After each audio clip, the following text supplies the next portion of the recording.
In this edition of Art Rocks, we meet an author whose mother's stories inspired her to write. Everyone has a story to tell, some more interesting than others, but everyone has a story. Learn how a single photograph can change a life. The thought of having one of my photographs impact a child's life in that way is very humbling. An imaginative sculptor rethinks landscapes in whimsical ways. I think my job is to do things that excite the imagination. And we meet an artist who creates to further a humanitarian mission. The more I cook and feed, the more material I have to make canned art, the more I can sell to buy more food to feed more people. It's all ahead on this edition of Art Rocks.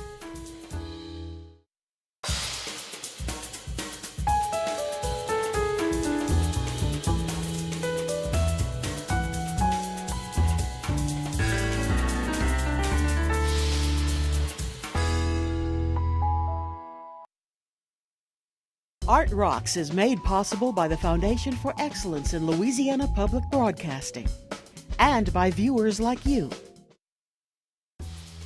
Hello, I'm James Fox Smith, publisher of Country Roads magazine, and this is Art Rocks. We begin our show today with the story of an English teacher who decided to put down on paper her mother's stories of growing up in the remote landscape of a lumber camp in 1920s Louisiana. Eventually, Lana Laws Downing created 18 fictional short stories based in this historic location in her book, Heaven and High Water. Everyone has a story to tell, and I wish more people would just jump in and start.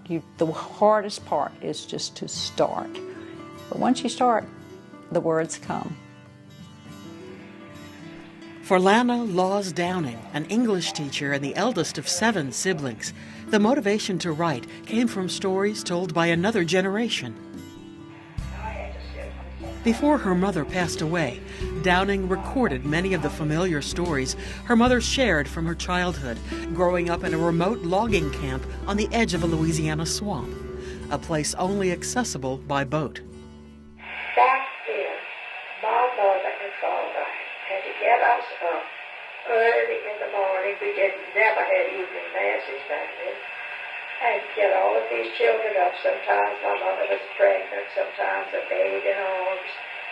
Get us all dressed up to go to the canal, attack upon landing, and all of that to get to church. The Christmas after she died, I transcribed all the stories and put them in a little binder for each of my siblings, and that was their Christmas present. And I was invited to join a writing class. And I thought, this is my opportunity. I'm going to really write the stories and make a book. Well, it took me 3 years, but I finally did it. I wrote a total of 18 stories. It's historical fiction, but based on the facts as I know them. Downing's book, Heaven and High Water, paints a picture of life in our state 85 to 90 years ago, where in the midst of the Great Depression, the logging industry was booming in Louisiana. Her mother, Alfreda, just a child, lived with her family in a skidder camp on Lake Verret. The term skidder camp comes from the practice of getting the logs out of the swamp. It must have been a monumental job at that time. They would cut those trees down. 2 men in pirogues with a 2-man saw would cut down those gigantic trees, and they would fall, and then they had to be dragged out of the swamp. Well, that was called skidding. They would somehow skid them out, pull them with winches and cables, get them onto railroad cars, and get them out to the lake where they could be chained together with chain dogs with lengths of chain, and made into great tows of logs, and then they would be pulled to the mill at Patterson. So that skidding was getting the logs out of the swamp. Alfreda's stories reflect the social culture and unique lifestyle of the time and place. One point that she liked to make was that at the skidder camp, everyone was equal. They didn't even have money. They had tokens, and they would go to the store and shop with tokens. And she said it was utopia. Everyone was equal. She went to a 1-room school with 1 teacher for the first 3 grades. At grade 4, they went across the lake in a boat. My grandfather would take the children across the lake to what they call the canal school. Not all of the stories were happy ones. We always heard about her little sister who died. That was a big sadness for the whole family. Mama was 7 at the time. Her little sister Marjorie was 6, had a ruptured appendix out in the swamp and had to get to the hospital. The only hospital was in Patterson. So they had to travel by boat, by car, across on the ferry, the best we can piece it together. That's what they would have had to do. It would have been a long and arduous journey. And she subsequently died. She lived for a while, but she died. So that was one main story that I've heard all my life, and Mama told it many times. Other stories, the one about my grandfather, the one about knowing the daughter of a slave, and my grandfather sharing the corncob pipe as they watched the trains go by. That is a true story.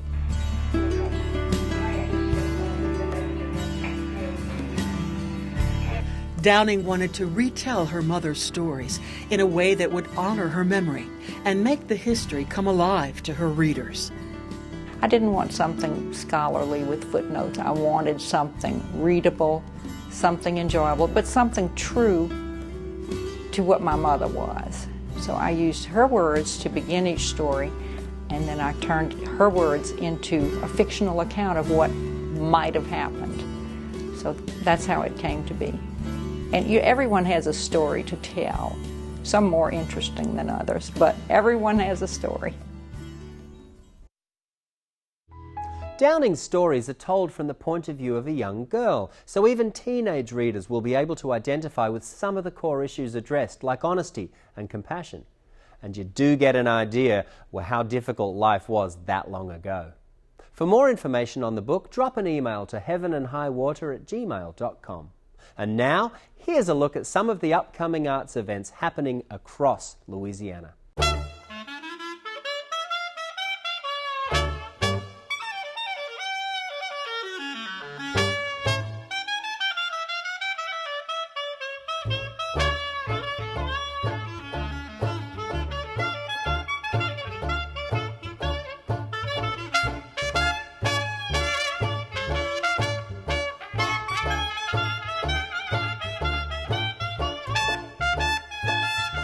For more information on these events, visit the website at lpb.org/artrocks. And you can find more arts connections at countryroadsmag.com. Now let's take a look at a national movement that is changing lives on a local level. The aptly named Heart Gallery captures the many faces of foster children waiting to be adopted. And in Tampa Bay, Florida, that means that for some, the wait may be over. I think that there's an art to taking a Heart Gallery photo. You can look at a photograph and think, wow, it looks like a great kid. The idea of the photographs are to capture the spirit of a child. I just thought, well, if I try being myself, maybe something good would happen. The mission of the Children's Board Heart Gallery of Tampa is to raise awareness of Tampa's waiting foster children, engage the community in their welfare, and to secure permanent, loving, adoptive families. Children that are involved in the Heart Gallery program, they're actually 3 times as likely to become adopted. When you see photographs of actual children that are living right here in Tampa, it kind of clicks something in your brain, and I think what it has done most successfully is planted the seed of adoption, the idea of adoption for people who might not have considered it for themselves. I had tried to have children my whole life and was told that I couldn't. I decided to adopt from foster care because I had heard a statistic about how many children were waiting just here in our county. And I prayed about it, and I just knew. I knew that my calling was to adopt from foster care. I've been in the foster care for a very long time now, and now it's a time where I can leave and be with somebody that I love. Hillsborough County has about 200 to 400 children in the foster care system at any given time. And then we feature between 100 and 115 children in the Heart Gallery. All of our Art Gallery photographers are volunteers. My day job is working for the Tampa Bay Times. I'm a photojournalist there. I cover a lot of sports. The Tampa Bay Buccaneers in the fall. It's kind of football takes over my life. But I'm kind of a jack of all trades. I shoot a little bit of everything. Our Art Gallery photographers pretty much come from all walks of life. They have various amounts of experience. And one of the things that I love so much about our finished exhibits is that they represent so many different photographic styles. Photographing for the Art Gallery is a different process than typical photojournalism. Letting the situation evolve in front of you and then trying to document that and distill it down into one image. This is a little bit different because it's more of a relationship between you and the kid that you're photographing. And so it's a collaborative process. They have to participate as well. And it's not about me and the camera, it's about them and us making the best photo possible. It really requires a lot of the photographer to get the child to warm up to them and to really get candid shots as much as possible. We really try not to go for your school photo, cheesy smile. We get a lot of those and we take those and then we just kind of work and work until we get something that feels very genuine. Well, often a photo shoot is kind of a process. You know, it is kind of like putting layers of paint on canvas. You know, it builds as you go. Every kid is different, and so you kind of just take that into account. Often I just try to find out something, what do they like to do, and make it about them and what they enjoy in life, and just try to make a fun moment. When you're engaged with the kid and they get comfortable with you, you know when it's real, and you know when you just hope that composition and lighting and focus is all happening and that's all going to work with you, but you know those magical moments. For me, it's about seeing life in this child. You know, their smile, their laugh. Artistically, I try to show that energy of youth. I want to capture their spirit, and in a way that you can look at a photograph and think, wow, it looks like a great kid. It's amazing to see what these photographs can do. And it really is the power of photography and the power of this partnership that we have. And of course, the willingness and the bravery of the children involved. It's really cool. It's that you have someone that you know that will love you no matter what. That you have somebody that wants to take care of you when you didn't have as many people that did before. The thought of having one of my photographs impact a child's life in that way is very humbling, because that is such a huge change in their life. And as a photojournalist, as a photographer, you hope to invoke change, either in the world or in a life. Each of the photographs represents a great potential for a positive outcome. Because once you meet these kids and those barriers break down, you just can't help but fall in love. And it happens all the time. It's like the magic of the Art Gallery, that you'll see this face and suddenly people will tell you that they know that that's their child. I see it happen all the time. To learn more about the Art Gallery initiative, check out heartgallerytampabay.org.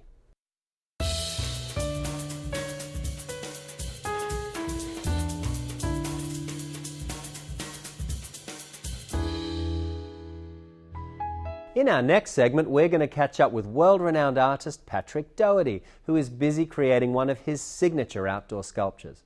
Working with sticks and twigs, Dougherty creates structures that are on the one hand very much part of the landscape and on the other dreamlike and otherworldly.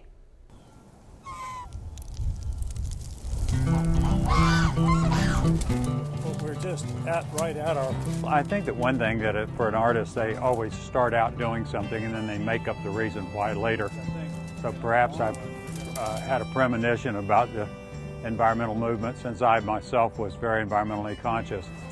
I'm a sculptor, so I feel like anything that I do is sculpture. We weave over them, then we can cut them loose. I had to figure out what birds and beavers already knew, and that is that sticks have a good way of joining. They entangle easily. And that's really the simplest method of joining that we've used in this piece. Generally, I'll find a place nearby, near the sculpture site, where we can gather sticks. You try to find something that where materials are being taken away or about to be taken away. I mean, I'll work with, in this case, Chinese tallow. See, so I'm always constricted by the material that I find. A lot of times I longingly think of the long sticks from the last project or the short sticks from the next project and wish I had them all on site so that I could make the perfect sculpture. Yeah, you can fill it. The scale is everything in terms of making something feel like it sits at site well. In this case, I decided on maybe a set of hedges, a kind of a hedge garden as a basic structural thing. I laid out the footprint on the ground. I dig holes around the size of that footprint, put some structural sticks in there. Once I get a structural crust on it, then I go back as a second phase of kind of the aesthetics of it, putting sticks where they look good. I have the uprights in the ground in this case if the piece has to stand alone. Sometimes I'll use trees to work with or buildings and the railings and so forth, but if I have these upright sticks, then I pull the shape that I want initially by tying it back to the scaffolding and interweave through these uprights as though you were making a basket of some sort. It's much more elaborate than that, but still in all there's a kind of correspondence in basket making. Well, I always say the line between trash and treasure is very thin, but you've got one great year and one pretty good year. They're stiffer than you would imagine if you go over there and you push your shoulder to it, which many of our visitors will try right off. Since it looks light and easy, they think, well, I'm going to see how strong this thing really is. So this happens time and time again throughout the day, people testing its metal. One of the great things about parks is that when people come here, they are on the lam. They're out here just having a good time. They're willing to take a moment to look at something. One of the great things about the work is that it's built on site, so there is a kind of visual conversation with those people who walk nearby. And a lot of times the same users of the space will follow along and have a lot of things to say about it as they go. You're living here. I think my job is to do things that excite the imagination. That, they have to stand on their own without words to describe them per se. And certainly you don't have to talk to the public about it. Each person at their own, within their own capacity, looks at it in a different way.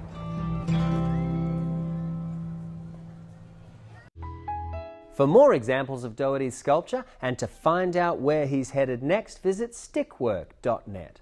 Next, let's learn about another of Louisiana's treasures. Each week on Art Rocks, we celebrate and explore an artistic or cultural element with unique ties to Louisiana. This week, we'll learn more about an essential element of the jazz funeral, the second line. A distinctly New Orleans tradition, jazz funerals are meant to celebrate the life and memories of the deceased while also mourning their loss. Brass bands will play slower, more solemn music as the funeral begins. But once the dead are laid to rest, will play more cheerful and upbeat songs.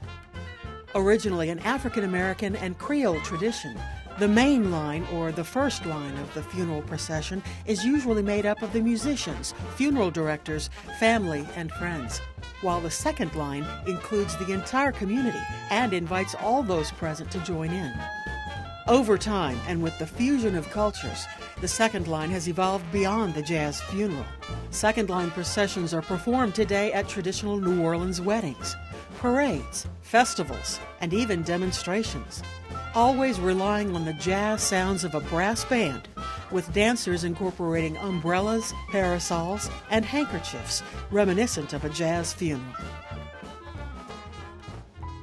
Art can have a more immediate impact than one might expect, and sculptor Alexi Devilliers is showing us how, one tin can robot at a time. Devilliers volunteers his time feeding Arizona's homeless and then creates innovative sculpture using leftover cans. What he learns from his creations, he puts right back into his mission. I like to cook and I like to do art. I like to make my robots. I think people need to eat above all. I mean, it's the main thing in life. You have to eat. And I feed elderly homeless people in downtown Phoenix. They're heavy. They're about 1.5 pounds each.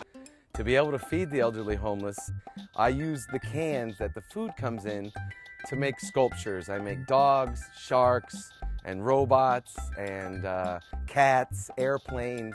These cans have a story behind them. Every single one of them either fed an elderly homeless person or a battered woman at the shelter. The more I cook and feed, the more material I have to make canned art, the more I can sell to buy more food to feed more people, to buy more cans to get more money to feed more people. My name's Alexi Devilliers. I am a recycle artist. That's a leg, and then that's an arm, and that's an arm. People have called my style of artwork steampunk, but I never knew what that was until just recently. And I always thought it was just can art or recycled art is what I would, recycle art, because now I'm into just everything. And the material I get is all junk or trash or just leftover things. I see it and I say, oh, I can make something with that. Well, I have no formal training except if you'd call junior high shop class, high school shop class, formal training. I learned how to weld, learned how to cut wood, measure wood, use screws, use tools, sanders, drills, bores, everything, grinders.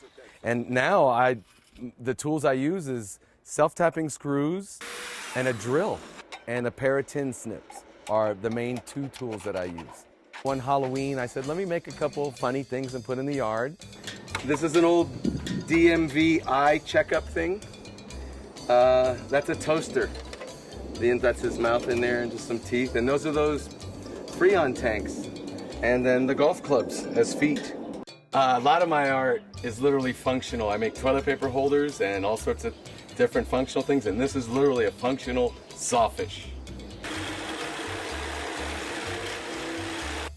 And then I just started to make, get smaller and smaller and smaller till I had all the leftover cans all piled up.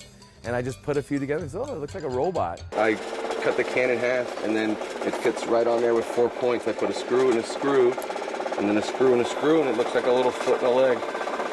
And then about a year in, they're all stacked in the yard. My wife says, why don't you sell some of these? So then that's where it all started. Robot sale!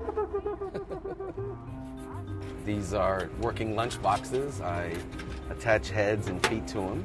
You can put your lunch in it, and all you got to do is they can do like a little push-up, and you can have your lunch. And you can put your cell phone in his hand, or you can put your iPad there. And then I use a lot of Cabbage Patch dolls. I find a lot of dolls at the Goodwills and things, and I use the Barbies. I think that the coffee pots and the tea kettles are the funniest. That's just an upside-down tea kettle. And I make the lamps. These are track lighting. The head is a track light, and the fixture is mounted on the inside, so I just disassemble it and load it on top, and I buy wiring and switches. Toilet paper holder. Put your roll of toilet paper, put your air freshener. And some are just funny. I make the heads move. Maybe I'll make this one a sad face, so if you're not feeling good one day, you can just turn it around.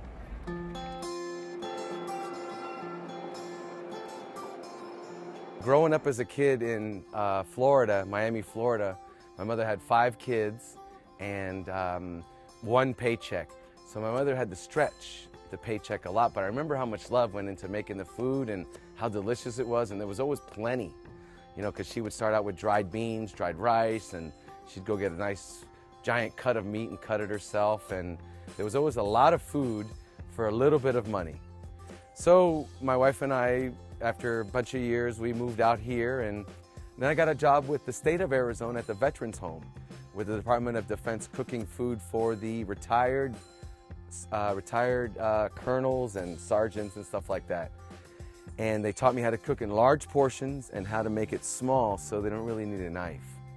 So that kind of spilled over into the cooking now for the elderly. We saw how many homeless people there are just right here in the park down the street from us. So one day we thought, let's go buy some frozen meals and put them in the oven and take it over to them. and it came out to like $55 for 40 little frozen meals. So I said, you know what, I can do this much better and much cheaper. So the next week I went and bought rice, black beans, and a big old leg of pork, a Cuban tradition, and I cooked it up, and I was able to make 70 meals with $50 worth of stuff. So the next week I bought enough food out of my own pocket to make 120 meals, but this time, instead of going to the streets, I just went straight to the shelter. So as soon as I got there at 10:30, they were all lined up ready. So I just started to pass out the meals, and 4 years later, we've been just doing the shelter, the elderly shelter. It's fulfilling to see these people that don't have anything. They're older and the streets are tough. My future plan is I want to get one of those empty buildings downtown there and turn it into a kitchen that works Saturday and Sundays. Plus I want to hire veterans coming over now. So I want to show them, you know, I'll teach them to cook, teach them to do things like that. I'm sure they know everything, but I know you drove a tank there. Here, no one will give you a job shoveling sand, but let's cook, watch, everyone eats. I like to cook and I like to do art. I like to make my robots. So I can keep cooking and keep making art, and it just keeps going in a circle. These cans have a story behind them. Every single one of them came from tragedy, but then it's trying to alleviate some of the tragedy in these people's lives. So, you know, they get away from their abusive husband at the shelter, they have a nice hot meal, those cans come to me, and then I feed elderly people that don't have anything. So when you buy it, now you have a good story. This is Winston. You like Winston? I love Winston. I Okay, want to buy it. all right, he's all yours. We'll just take this and Okay. go on my way. Great. Thank you. Thank you very much. Awesome. And that wraps it up for this edition of Art Rocks. For more arts and culture, visit us at lpb.org/artrocks, where you'll find feature videos and information on upcoming arts events. Until next time, I'm James Fox Smith, and thanks for watching.